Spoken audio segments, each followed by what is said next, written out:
Hi guys, today's video is one that I am super excited about, and I know I say that about pretty much all of my videos, but today we're going to be testing out the new palette from Glaminatrix. And by testing out, I mean thoroughly reviewing this. I'm going to show you swatches. I'm going to show you 4 looks actually. I've already filmed 3 of them, which will be at the end of the video.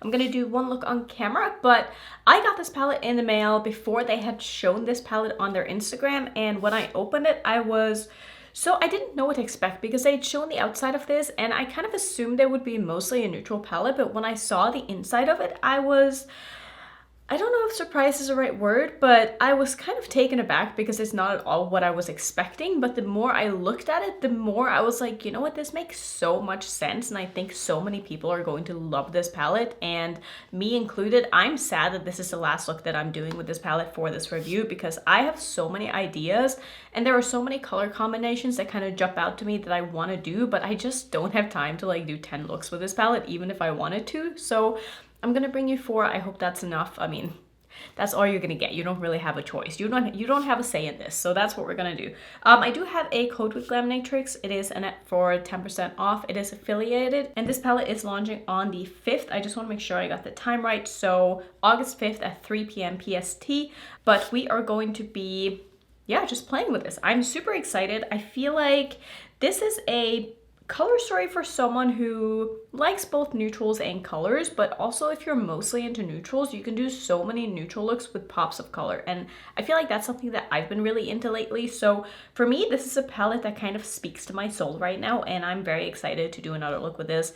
All of the looks I've done so far, I've ended up loving. And I think this is the first palette that Glaminatrix has made in a factory that hasn't been hand pressed. So I have to say, I'm very impressed by the formula. I think that everything so far performs great. I'll give you a more thorough review at the end of the video, but yeah, I think this color story is just really, really fun. And the first thing that kind of jumped out at me when I first saw this palette was like, this corner down here, like these 4 shades. So I think that's mostly what I want to use today. The only shade in this palette that I haven't used, the only 2 shadows in this palette I haven't used yet, I think are these 2.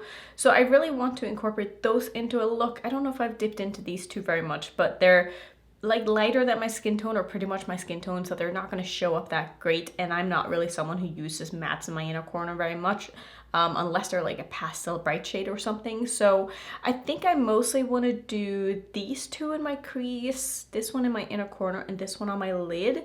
I think that's gonna look so beautiful. Like, this is the shadow in the palette that I opened it that I was like, I'm gonna love this. Do I already have like 5 of these in my collection? Probably. Yeah, but I love those kind of shades. They're just so pretty.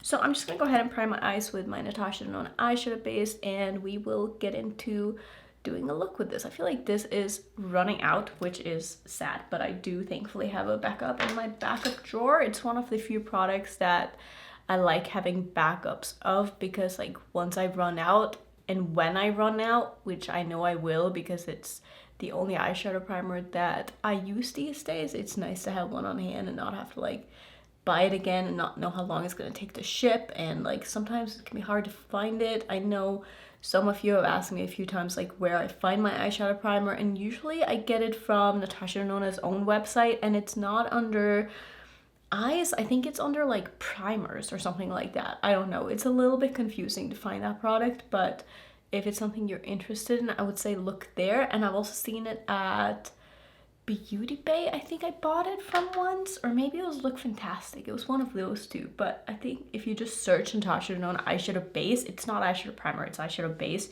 You should be able to find it pretty easily. So I think what I'm gonna do is, because I have used this brown in quite a few looks, I really want to just do these 2 and see how these look. Yeah, so I'm going to start with this one. This is a shade called Sticky Date. And I've watched a couple of people do videos on this palette because I kind of waited until I'd done a few looks to form my own opinions. But I gotta say, all the looks that I've seen done with this palette have been so beautiful. So I think this is a palette that a lot of people are really, really going to like. And just one thing to keep in mind with the mattes is that they do show up a little bit darker on the eyes than they do in the pan. Like this one looks to be more of a transition shade in the pan, but it's honestly a very, very dark, kind of smoky gray shade. It does blend out nicely, so you can definitely use it as transition shade, but just something to keep in mind. Maybe go in a little bit light-handed if you don't want it to be super pigmented, which I don't really mind because I like pigment in my shadows. I think the only thing for me that I feel like is missing in this palette is a shade that's a little bit lighter than this one and lighter than the darker brown to be sort of a transition shade, and I feel like the other two lighter shades in this palette are just too light to be that. So for me, I'm missing something that's just like a little bit in between, but that could also just be like a me thing. And I don't necessarily think that you need a transition shade to any of these browns because they do blend on nicely on their own, but it would make it just a little bit easier and a little bit more just user friendly. I don't think we necessarily needed to kind of like bone colored shades in a different undertone, if that makes sense. But again, it's not my vision. I'm not the one who made this palette, so I can't really like be mad at them for putting those in the palette because that's what they wanted. But just for me personally, I feel like I wanted something just maybe a brown that was a little bit lighter than this.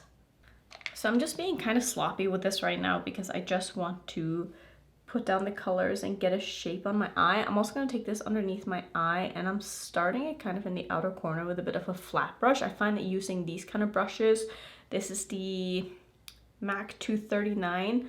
There are plenty of brushes that are similar to this brush on the market. You definitely don't need a MAC brush, but I find that when I like to do a bit more of a winged out shape, I find that using a brush like this to sort of just give me that shape before I start blending is very helpful. And basically how I do it is I just stamp it on the outer corner and I kind of just like follow my eye shape up, and then I just connect it with what I just did in my crease, and it usually creates exactly the kind of shape that it is that I want. And I just kind of fill in a little bit on the outer corner. So I'm gonna do the inner corner shade before I do the black, just because I don't know, I feel like I need to see the vision come together. So I'm gonna take the shade on my Rephr 13 and I'm gonna pack that quite heavily into my inner corner. Now I don't have a white base or anything down, which would definitely make this pop more, but clearly the shade does not need that because it is so pigmented on its own. That is so pretty. Like, I love how bright this is. So this is definitely going to be much more of a cool toned look than I was maybe envisioning. So maybe my gold jewelry is not going to go the best with it, but honestly, I like mixing cool tones and warm tones. I think it just makes for like something a little bit more interesting and not something you see very often. I've also been into like mixing gold and silver jewelry lately. I think that's also kind of cool.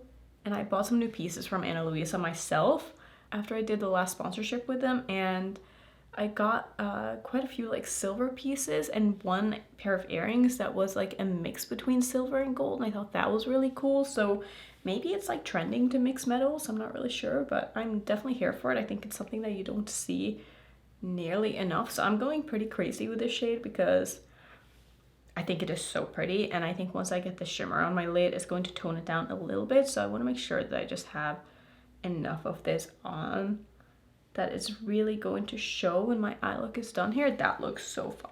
Okay, I love this. I'm gonna take the same brush into the black, which is just called Licorice, and when I swatched it, it definitely seemed a bit more like a grayish black, not like a super bam in your face kind of pigmented black. So it's gonna probably be quite easy to work with here, and I'm packing it on quite heavily. I'm picking up a lot on my brush, so because I want this to be black, but if you wanted to go in lighter handed and not get as much of a black on your eyes as I am, you could easily do that too, because it does seem to be a pretty forgiving black and not like the most pigmented if you don't want it to be, if that makes sense. Like, just keep in mind, I always go in very heavy with my shadows. I never tap off my brush. I really get my brush in there and I like pack it onto my eyes before I start blending. So if that's not your technique, it's gonna either take a little bit more time to get it to be this dark, or you're gonna be able to maneuver it into being a little bit lighter than what I'm doing. But this is performing really, really well. Like, that is exactly what I wanted. Just like a very, very smoky outer corner. Just taking a bit of this down to my lower lash line as well, just to connect it and make sure that the blend on the outer portion here is looking good. And I like using a very small brush for this, especially when I'm doing like a winged out shape. It just gives me much more control that way. This is just my pencil brush from Rephr. So I think this is where I'm going to leave it with the mattes. I know I've only used a couple, but I think it looks really nice still. And honestly, I feel like I used to be the kind of person who's like, oh my god, I need to use like 7 or 8 different mattes and like try all of them in the same look all at once, but it's not really what I do anymore. I feel like I'm more drawn to like simpler looks because I don't know, I feel like you can show off shadows a little bit better if you like don't use that many of them, and you also get to see how they perform better too when you use them over a larger surface area and not just like pack on one shade in a very small area on your eye. So I just put on some glitter primer, and I'm gonna take the shade called Basil, which is this beautiful, it's like an iridescent blue purpley, it's gonna look so good. I'm so excited. I'm just gonna slap this all over my lid pretty much and call it a day. Yep, that's exactly what I wanted. This is so pretty. This is just like that shade that I keep talking about all the time that I just absolutely love. Like, it's that kind of formula. It's like a little bit sheer, but it's got like sort of a base color to it, but it layers so nicely and it looks really wet looking and shiny on the eyes, and it's just so transformative. And especially layering it over like darker mattes, it just looks so good. Like, look at that. It's perfect. It's so pretty. I think this is all I'm gonna do actually for the shadows. I don't want to fuss with this too much. I might do one of the lighter shades in the inner corner, like a little bit over the matte, but that's gonna be it. So I'm gonna take the tiniest amount of this shade up here, which is such a pretty, is it a multi-chrome or is it a duochrome? I'm not really sure, but I'm just gonna put a little bit of that right in the inner corner and just wrap it underneath my eye a little bit. I don't want to cover up all of this matte, so I'm gonna make sure that the matte is still showing a little bit when I'm done with this, but I do prefer having a little bit of sparkle, just my inner corner. Even when I do use a matte shade, I still like layering a shimmer over the top of it, but this is basically going to be the look. So I'm just gonna go ahead and quickly finish off, and I'll come back and show you all of the other looks that I've done with this palette as well, and you don't want to miss this because they're really pretty, if I can say so myself. Alright, so this is the look done with lashes. I did put some blue in my waterline. It's just brands from ColourPop. I did some blue on my brow bone, which is the Noctilucent palette from Blem Bunny, and I put on a lipstick, which is really just a gloss. It's the Natasha Denona My Dream Lip Gloss. I thought like a nude would just look really good with this. I love this look. I think it turned out so good. If you're wondering about my lashes, it's the Unicorn Storm lashes from Unicorn Cosmetics. And yeah, that's pretty much the look. I mean, this was super simple. The eyeshadow portion did not take long at all, and I guess I can show you the other looks while I kind of talk about this palette and how I feel about it. So I really wanted to play with as many shades as possible, and I have used pretty much every shade in this palette now. For the first look, I really wanted to show that it's possible to do like all colorful looks with this palette as well, and I wanted to do like a pastel look, and I think it turned out so good. So I used the same shade that I used in my inner corner today, as well as the purple, and I did a couple of the lighter shimmers on my lid. I did some lashes, and I did a little bit of a rhinestone and an inner corner highlight, and I don't know, I just felt really pretty in this look. I think everything performed really well. I really love the combination of the darker mattes and the fact that they're neutral mattes, and then like the pops of colors are like the pastels. I don't think I've ever seen that in a palette before. I think everything just kind of works.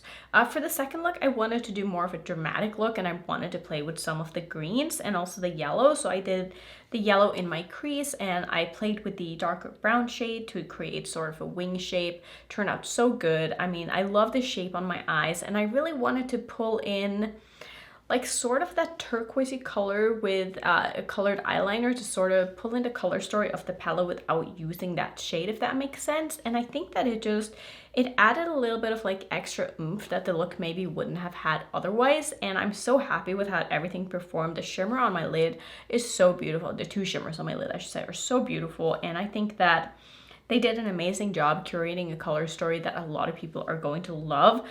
For the third look, I really wanted to play with more of the neutrals and also the multichrome. I have to admit though that like those kind of multichromes, the black base multichromes, are not really my favorites, but I still wanted to show it off and like see what it was like. And it's a really nice multichrome. If you like multichromes and you don't have many, this would probably be a good place to start, just to kind of test the waters if you like the rest of this palette. But yeah, I think the shimmers in this palette are so stunning. There's a couple of like different shimmer formulas, but for the most part they're all very similar texture wise, except for the one that I used in the front portion of my lid in this look, which is more of a like a glittery sparkly shades. It's not a glitter, but it has a little bit of grit to it when you swatch it compared to the other ones, which are super smooth, but it looks so nice on the lid, and I think together with that multi-chrome, it just did the look turn out beautiful.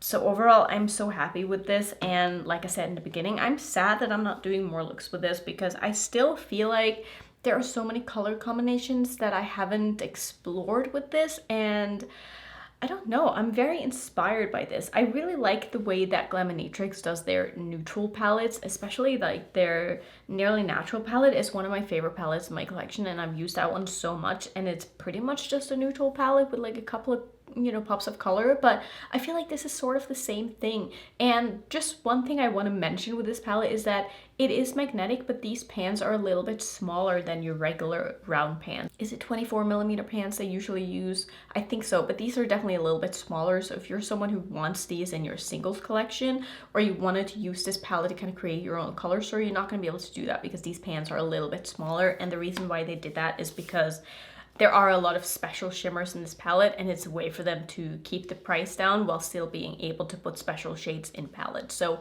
I totally get that, and I respect that, and I like that, honestly, because I'm not someone who's going to go through a full pan of eyeshadows, so having a smaller palette like this doesn't really bother me at all. And I think that the new packaging that they've been doing for the last couple of palettes with like the leather is just so nice. It feels really luxurious, and it just feels like good quality makeup, and yeah, I'm here for it. I think the Sugar and Spice palette is going to be probably one of my favorite palettes of the year, if I'm being honest. It's definitely going to end up very high in the ranking because I had so much fun with this, and I think that every look that I did was just beautiful. So those are going to be my thoughts. Let me know if you are going to pick up this palette. Are you interested? Are you going to kind of wait and see some more reviews before you make up your mind? Is this a palette that just doesn't really intrigue you at all? Is it too neutral? Let me know down below and we can talk about it in the comments. So that's going to be it for today's video. If you want to see some more Glaminatrix content, I of course have a playlist. I've been, you know, reviewing their stuff for ages. If you're new, don't forget to subscribe, and I'll see you in my next video.